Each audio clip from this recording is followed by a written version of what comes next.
Eh bien, salut à tous les amis, c'est Seb, bienvenue sur la chaîne The Adventures.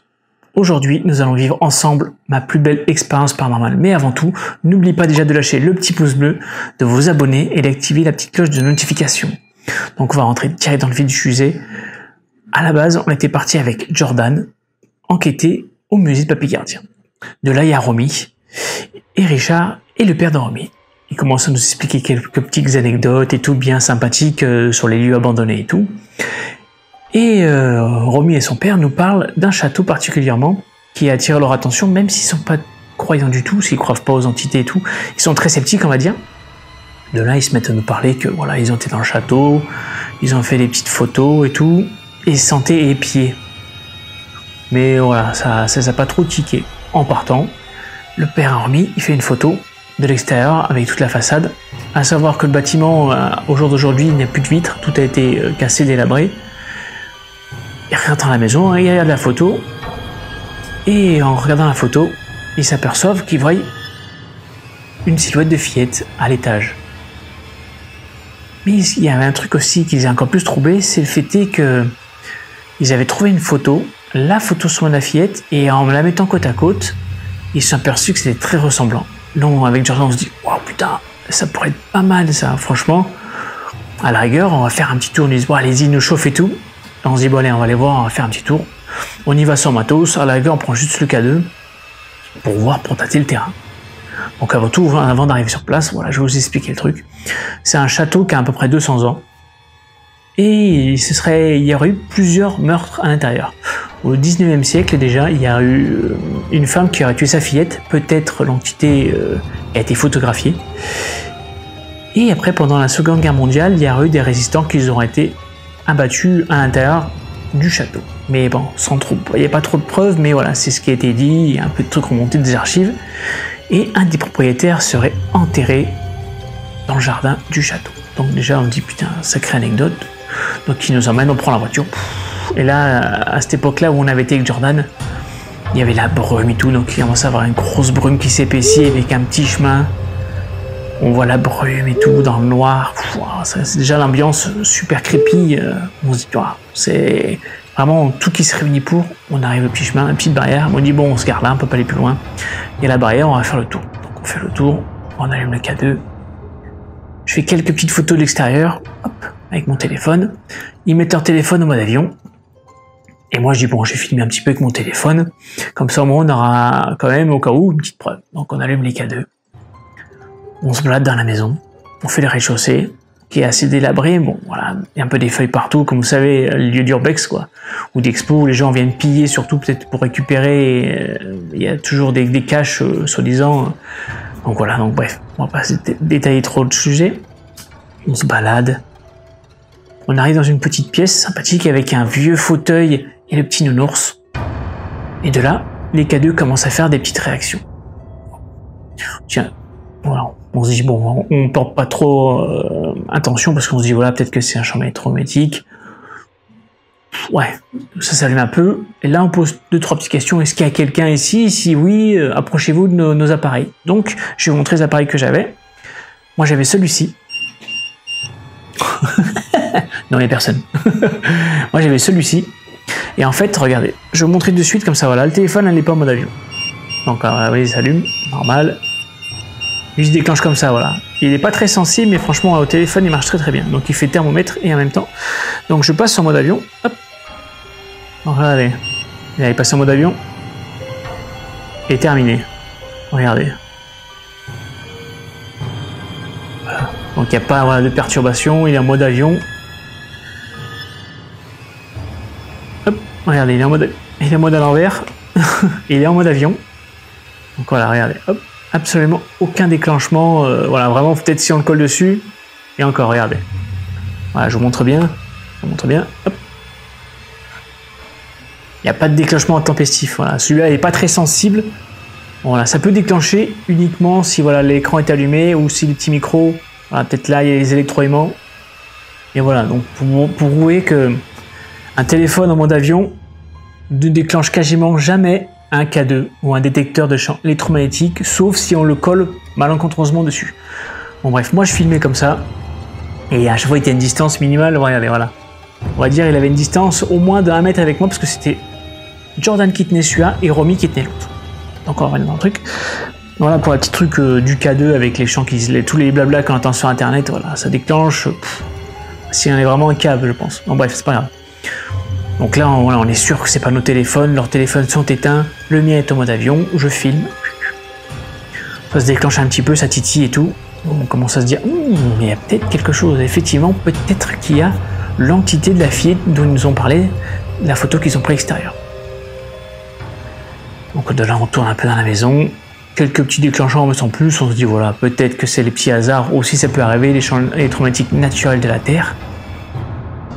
Voilà, c'est vrai que là, à ce moment-là, on se dit, voilà, ça peut être le hasard, un coup de cul, un champ électromagnétique qui passe, voilà. Il y a des failles magnétiques, voilà, on sait tous, ceux qui s'intéressent un peu à ça, voilà. Donc de là, il nous dit, bon, venez, on monte à l'étage, et on va se diriger vers la chambre de la fillette. Parce qu'il est impossible de retrouver la photo qu'il y avait sur place, donc on monte à l'étage, on rentre dans la pièce, hop, comme ça, hop, et à gauche, il y a une petite peluche par terre. Bah, instinctivement, moi et Jordan, on se dit, hop, tiens, vas-y, approche ton K2, avec Romy, approchez le K2 de la peluche. De là, le K2 il se met mais dans le rouge, là comme ça, mais deux on ne s'arrête pas, bip bip, et vraiment des grosses ondes de EMF. Le mien, celui-là, et le basique comme on voit souvent avec les petites LED qu'il a lui avec son buzzer. Ils se mettent à clignoter, mais vraiment un truc de malade. Alors, extrêmement, ça part dans les super hauts. On se dit, bon, est-ce que c'est peut-être pas le hasard? On ouvre la peluche, il y avait un support de batterie mais pas de pile. Donc on l'enlève au cas où, même si ça sert à rien parce qu'il n'y a pas de pile. Ça sonne toujours. Romy commence à faire, ouh, c'est bizarre quoi. Et bon, on se dit, bon, peut-être que c'est juste un hasard. Alors Jordan pose en premier la question, est-ce que tu peux lâcher la peluche s'il te plaît? De là, les K2 s'arrêtent. Oh, là, on se regarde tous, on fait, ouh, hasard, pas hasard. De là, je repose la question, est-ce que tu peux retoucher la peluche s'il te plaît? Hop, le K2 se rallume. Oh, là, on commence à se dire, oh, Romy commence à se dire, ah ouais, moi qui crois pas trop, là, pour le moment, c'est incroyable, quoi. Il est stupéfait. Bon, pour être sûr que ce soit pas encore un hasard, on dit, relâche la peluche, s'il te plaît. De là, ça s'arrête. Oh. Oh. Là, on commence même nous, parce que c'est très rare d'avoir une interaction aussi intelligente que ça. Donc on se dit, allez, on va essayer. Est-ce que tu peux te rapprocher et retoucher la peluche si ça t'embête pas? Tiens là. Donc là, hop, les K2 s'allument instantanément. Oh. On commence à se dire, bon allez, on va tester quelque chose. Jordan se déplace avec la peluche et le K2. Et ça s'arrête pas.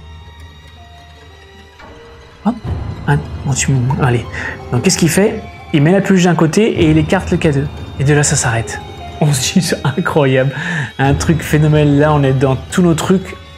On se dit, waouh, pourquoi j'ai pas pris tout le matos? On aurait dû faire au moins un petit truc, une petite heure et tout. On dit, bon, c'est pas grave et tout. Je continue de filmer avec mon téléphone. Et je vais vous raconter la chute de ça après. De là, on dit, est-ce que tu veux jouer avec nous? Parce qu'on se dit, voilà, on va pas l'embêter. Ou fait un bruit, ou voilà. Quand on entend un bruit dans la chambre d'à côté. Oh. Donc le K2 s'arrête. On dit, ah, ça a dû se déplacer. Donc on va dans le petit couloir. On va dans la chambre d'en face. Et là, il y a un lit, cette fois-ci dans cette chambre-là, avec des jouets posés dessus. On approche les K2 des jouets. On pose le téléphone sur le lit. Le K2 se met à vibrer. Enfin, les deux K2 s'allument. Incroyable. De là, on redit, est-ce que tu peux te pousser du lit? Et on avait eu l'impression, après, c'était une hallucination, enfin, on sait plus, on était tellement dans l'euphorie que le K2 il réagissait tellement bien, et on avait tellement l'impression que c'était une interaction vraiment réelle, là. C'était pas comme si c'était des trucs au hasard, tu fais un touche, lâche, et puis voilà, ça aurait pu plus rien faire, mais là, ça continuait, donc ça lâche. Et on avait l'impression que le lit s'était enfoncé, ça avait fait comme la marque. Alors, on sait pas, ça peut arriver, hein. Là, c'est peut-être une lubie, bon, bref. On avait l'impression que c'est comme si quelqu'un s'était allongé dans le lit. On se dit, là on est vraiment impressionné avec, comme je dis, l'ambiance, la brume, il y avait la lune, c'était dingue. Et de là, on dit rapproche-toi du lit, hop, ça se rapproche du lit. On se dit, oh, incroyable. Et je sais que je dis beaucoup de mots incroyables, mais c'était vraiment, voilà, cette expérience-là, c'est juste dingue. Et moi, mon K2 celui-là, ce détecteur-là, ça va regarder là, il y a plein de courants partout, il s'allume pas pour rien, il s'est jamais allumé pour rien. Quand il s'allume, déjà c'est très rare, il s'est allumé 2 fois. Une fois avec Jordan cet été quand on était parti au sanatorium et quand je suis monté au château. Donc voilà, il s'allume pas pour rien, regardez, il a allumé depuis tout à l'heure, il a pas sonné. D'ailleurs, les piles elles sont pas... Il fait 27 degrés, waouh, j'avais sous la cuisse, j'ai chaud. Et à la rigueur, on lui dit à l'entité, donc on suppose que la fille, donc on essaie de prendre une voix douce et tout pour pas l'effrayer. Est-ce que tu veux jouer avec nous? Et de là, j'ai filmé pendant 45 minutes, 1 heure. De là, ça nous balade dans toute la maison, l'étage et tout. En fait, on avait l'impression qu'elle nous guidait et elle s'amusait en fait avec nous. L'entité s'amusait et on se déplaçait avec elle dans la maison. Oh, et je vous dis, c'était juste phénoménal. On est parti partout. Elle nous a même fait descendre, remonter. Et d'un seul coup, plus rien. Calme total, comme ça arrive très souvent. Plus rien. Donc je pense qu'elle a peut-être utilisé toute son énergie. Et ça, plus rien s'est passé. Donc on l'a remercié et tout. Et on est parti enquêter au musée de Papa Gardien. Mais la chute de l'histoire, elle est là. C'est que je voulais vous présenter la vidéo, même si c'était pas très bien filmé, j'ai quand même fait mes petits cadres et tout. Et il s'est avéré qu'en rentrant chez moi, je regarde la vidéo et tout, je montre à tout le monde, waouh, truc de ouf, franchement impressionnant, on fait la vidéo. En changeant de téléphone, j'ai pas porté plus attention que ça, parce que j'ai eu un problème, donc j'ai changé mon téléphone, parti en SAV, j'ai eu un 9. À savoir que toutes mes photos et mes vidéos partent sur le cloud automatiquement. Mais c'est la vidéo, la seule vidéo qui n'a pas été enregistrée sur le cloud. Ce qui fait que quand j'ai supprimé toutes mes sauvegardes de mon téléphone, quand je l'ai remis de mon téléphone, je voulais regarder. Ah tiens, je vais faire la vidéo. Plus de vidéo. Donc, même si on a la plus grosse preuve de tous les temps, enfin, pour moi, la plus belle expérience de ma vie, et franchement, c'était génial. Jordan et Romy vous le certifieront dans les commentaires. C'était vraiment un truc de dingue. On n'est pas là pour faire du mytho, du fait que ça sert à rien. Là, je vous raconte ça parce que c'est une histoire qui me... Quand j'en parle encore à mes proches ou à Jordan, on est comme des oufs. Enfin, on se dit putain, c'était dingue. Pourquoi on n'a pas filmé? Donc on y retournera. On ira mener une enquête approfondie là-bas, c'est sûr et certain. On essaiera de ranger le mieux possible le petit château. On va faire un truc de dingue là-bas. J'espère qu'on aura des résultats parce que, comme on dit, le paranormal c'est aléatoire. On peut très bien y aller et il pourra bien sûr rien se passer. Donc on ne sait pas. Sinon voilà, plus de vidéos, mais je vous raconte mon ressenti, même si ça fait quelques mois que c'est passé, je suis encore ancré cette formidable aventure que j'ai vécue ce soir-là avec Jordan et Romy, et franchement, j'espère en vivre d'autres. C'était vraiment une expérience incroyable, et j'espère que ça vous a plu ce petit format. J'aimerais bien en faire d'autres de ce style-là, genre on se raconte des histoires, je cherche des histoires sur internet, un peu paranormales. Je sais que c'est énormément fait. Enfin, c'est pas énormément fait. Beaucoup le font déjà, mais chacun a sa façon de faire, son ambiance, sa façon d'expliquer les choses. Mais j'aimerais bien faire ça, mythes et légendes, raconter des histoires qui font peur, faire des recherches à rigueur ensemble. Vous me donnez une photo, et puis ensemble, on fait la vidéo, et puis ensemble, à rigueur, on essaie de décrypter. Voilà, ça, j'aime bien, j'adorerais faire ça.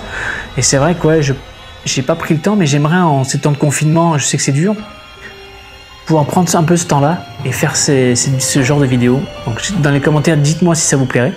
Et si oui, donnez-moi des idées. Franchement, vous savez que moi, je suis ouvert à toutes les idées. Ça pourrait être super cool. On va s'arrêter là pour cette vidéo.